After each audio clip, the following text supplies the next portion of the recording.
Hello, beautiful souls. Welcome to the energy update of this extremely potent time that we are in. We are in the energy of the solar eclipse, which coincides with the summer solstice and goes through the center of the galactic cross. So let me break that down for you.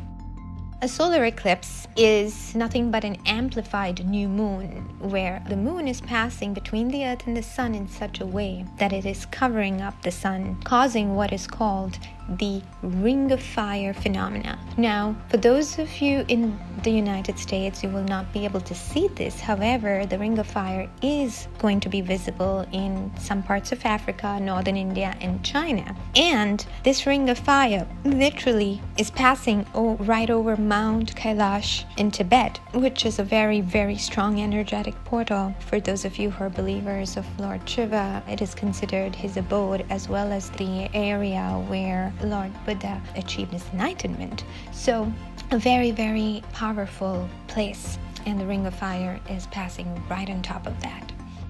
This new moon solar eclipse is happening in June 2020 in the sign of Cancer. It's happening at 2:41 a.m. New York time and 11:41 p.m. Los Angeles time. So it is going from Saturday night into Sunday morning. And it is happening right around the solstice, which is on the 21st, the summer solstice, the longest day of the year. So now, what is the significance of all of these occurrences coming together? Now, the eclipse season in general, the reason we're in the eclipse season is we're in the center or the middle of 3 eclipses. This is the second one of 3 in a row, which is why we are in eclipse season. It is a very strong life-changing portal when we feel deep shifts within ourselves and DNA. That's because we are all connected with the matrix of the universe, so what happens outside also happens inside of us, as above so below. Now, solstices themselves help lift veils between worlds. So when eclipses align with solstices, whenever this has happened in the past, it brings up the truth in a very fierce manner. And not to mention, this is also eclipsing the north node, so that enhances even more. So this is the time to tell ourselves our truth, and whatever truth is surfacing up for us, to face it head on and understand what is coming. What we need to understand is, whenever an eclipse happens, the reason a lot of you may be feeling this restless energy right now is because at the time of an eclipse, it's like you're entering into a bright room and all of a sudden you start seeing these spots on your shirt. And when you come out of it, now you're a different person, because you know that these spots that you did not know existed before are there, and you can choose one of 2 things: to continue wearing that shirt with the spots, or to decide to wash it off. And that takes effort and energy, but as you do wash it off, you come out of it clean. So if an eclipse is bringing up something for you, just know that the reason it is bringing that up for you is so that you can look at that pattern and release it. So whatever restlessness you're feeling, really, it's time to dive deep and dig into it. So it makes it an ideal time to release old habits, behaviors, patterns, and look for new ways that you haven't used before to make progress. So now let me zone into the energies of this specific solar eclipse. Because this eclipse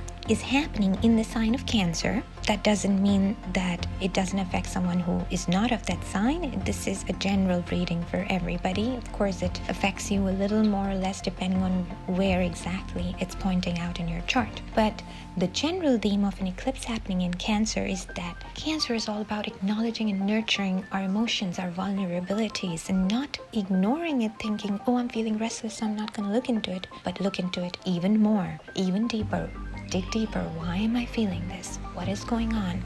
Why is this showing up for me? And allowing others to do the same.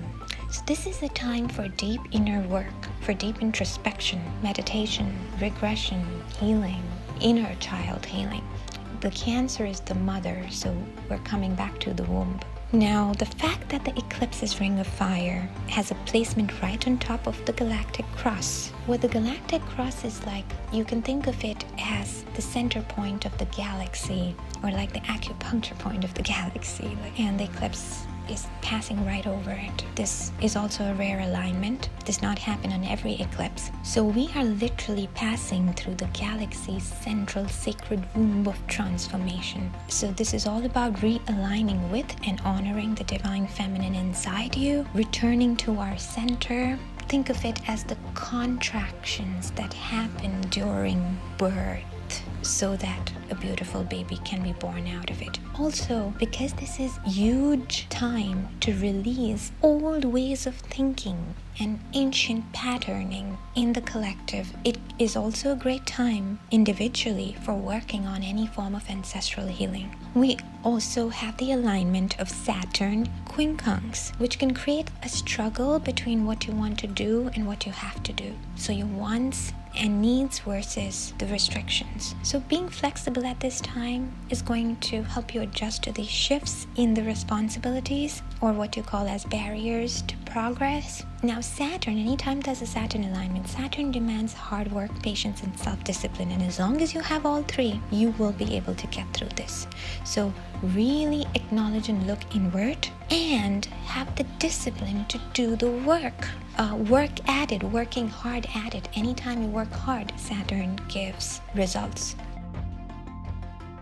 We also have Venus, which is retrograding, and it is sextile Black Moon Lilith in the sign of Aries. Now, Lilith and Aries all talk about strength and raw force. So this is emphasizing the life force rising, to see what has been exiled out of the cultures and within us. So what is it that we've been denying ourselves? So what is it that we refused to look at? So learning to listen to multiple perspectives as we acknowledge and allow the sharing of vulnerabilities. So think of it, when was the last time you had a comfortable conversation about race?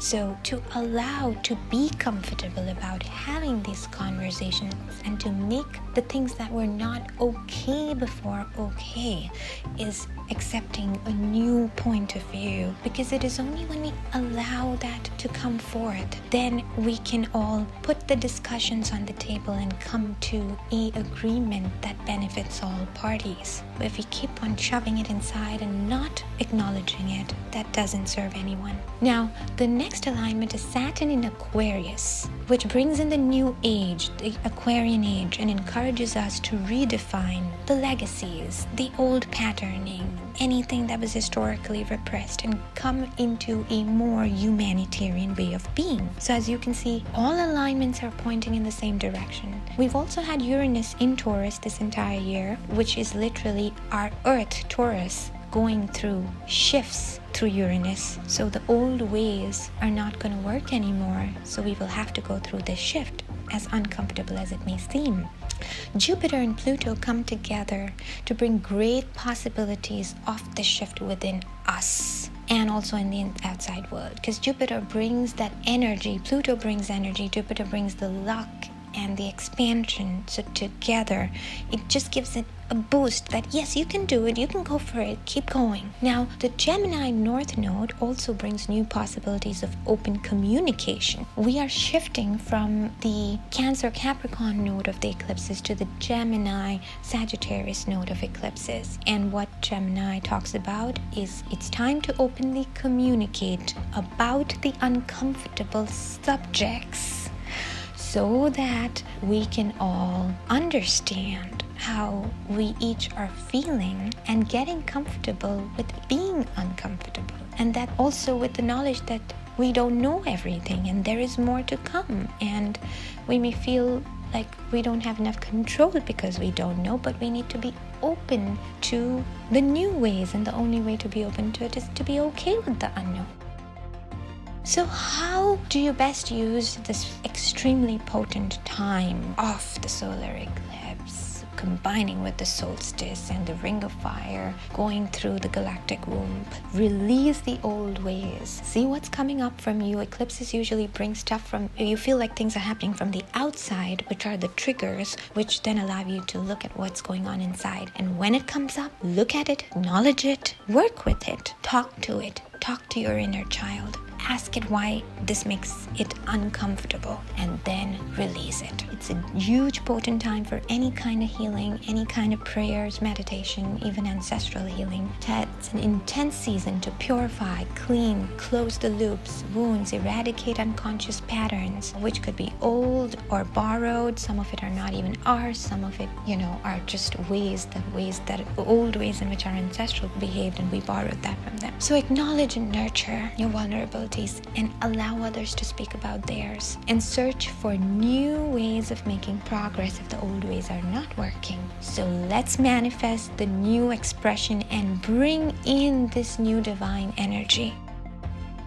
So what is going to come next for us? So since we're in the triple eclipse season, the next and final eclipse of this season is going to be on July 5th. That's a lunar eclipse. It combines with June 20 solar eclipse, and usually the energies of an eclipse usually last for the next 6 months. So the energies of this combination is going to last until 30th of November of 2020. The June 20 solar eclipse brought a struggle between freedom and responsibility, self-expression and restriction, and through the contraction and the struggle, the new rebirthing is going to take place. The July 5th eclipse will help with the flexibility and open-mindedness that it's going to bring a more open energy. So it'll help us finally start, you'll feel more comfortable adapting to the changes. Right now you're going through the peak of the shift, and you will feel more comfortable with the July 5th eclipse. So this is it. We're the ones we've been waiting for. The new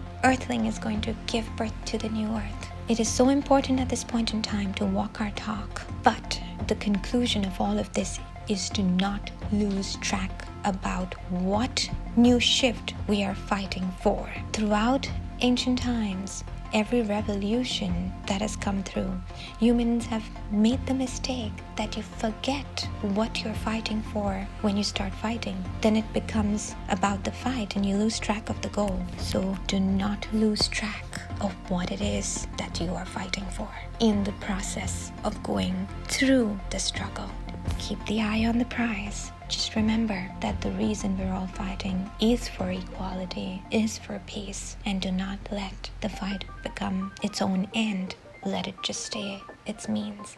And when I use the word fight, I mean the internal struggle we're going through or external struggles we're going through as we speak up to let our voice be heard. Remember to not lose track of the prize. Remember that love and peace are the final goal, and justice as well. Have a beautiful eclipse season. Just pull through the shift, acknowledge your inner child, go through the healings that it needs, and keep going. July 5th is going to bring in more expansion. Have a beautiful weekend and happy solstice, everyone.